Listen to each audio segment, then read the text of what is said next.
Okay, 3, 2, 1, go! Hello there everybody, my name is Cameron, and today we're going to be taking a quick look at Nexon's free-to-play kart racer, KARTRIDER Rush Plus. So this is poised to be the sort of Mario Kart Tour killer, if you will.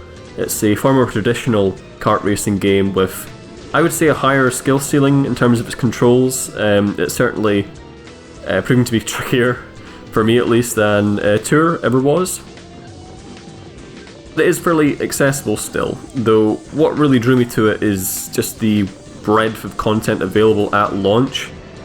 So for starters, what you're looking at is the campaign at the moment. This is fairly early on, I haven't played too much of the campaign itself, but it's fully voice acted. There is a story, albeit a pretty simple one, about chasing down a pirate and some sort of magical crystals. I don't know, it's all very silly. But you know, I'm glad it's there. It gives some extra personality to these characters and to the game at large. Beyond that, there's also a multiplayer mode at launch. There are seemingly countless customization options, dozens of different tracks, lots of different karts. It feels like a fully fledged game already. And I know that sounds ridiculous because of course it should be at launch, but when you look at other titles in the market, namely, again, Mario Kart Tour, that did not launch in the best state. So it is somewhat impressive to see this come along and be a feature-complete game at launch. There are a few little gripes that I'll get to later on, but we'll hop into the next mission here, which I have not played yet, so I'm sure to embarrass myself. As has become a running joke with these videos now, I'm never very good at the game in question, or the game I'm playing. So here are some of the characters from the story mode. You've got the sort of nerdy one, you've got the sleepy one, and there's the sort of generic protagonist, kind of the everyman. They're okay, they're likeable enough. Some fun lines, but it is obviously very, you know, it's very simple, catering towards, I guess, younger players. But if you don't want to have to listen to that, you can just skip it, and it's totally fine. The option is there to do so.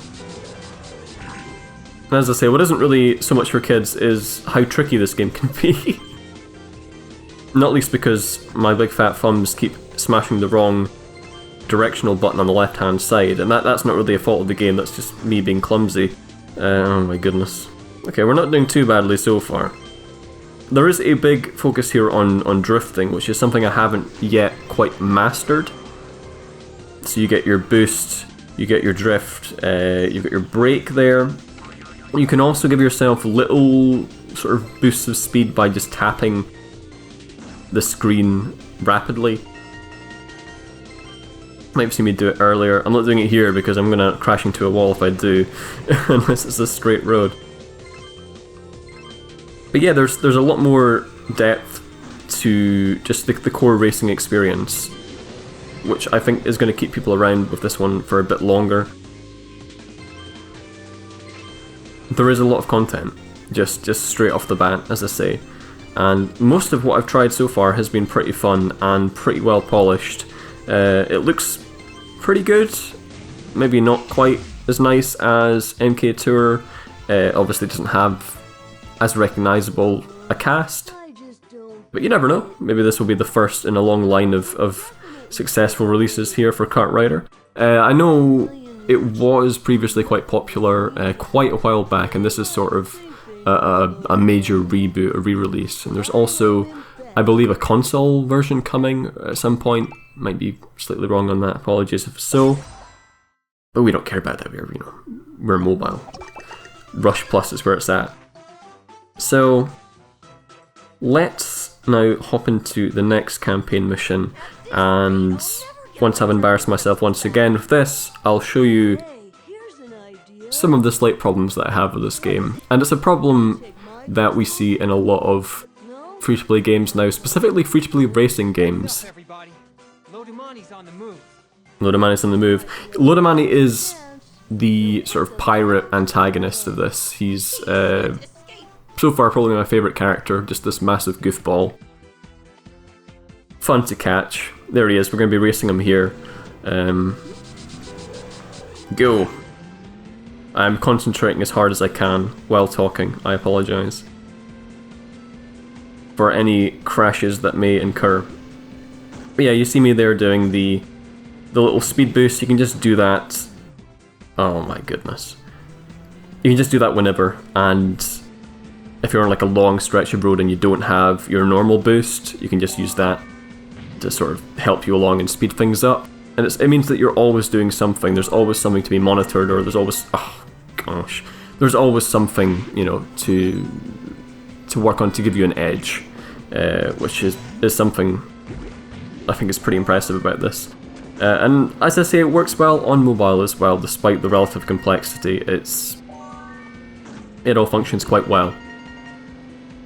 And what issues I have had with the gameplay have just been me sort of learning the mechanics, or often smashing the wrong button.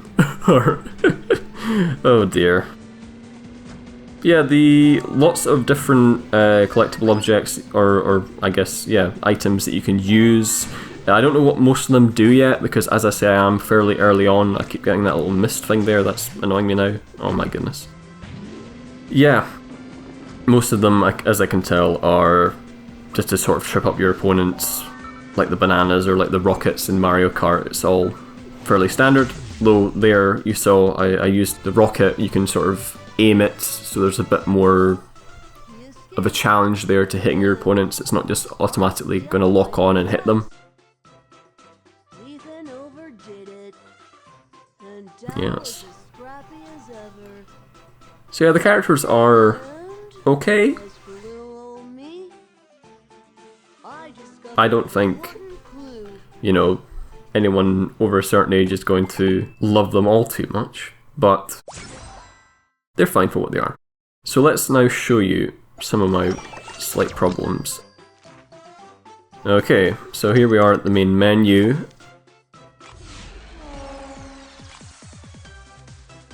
Oh, I didn't even need to click anything. This is it. This is the sort of, I guess, free-to-play bloat, and the just endless menus.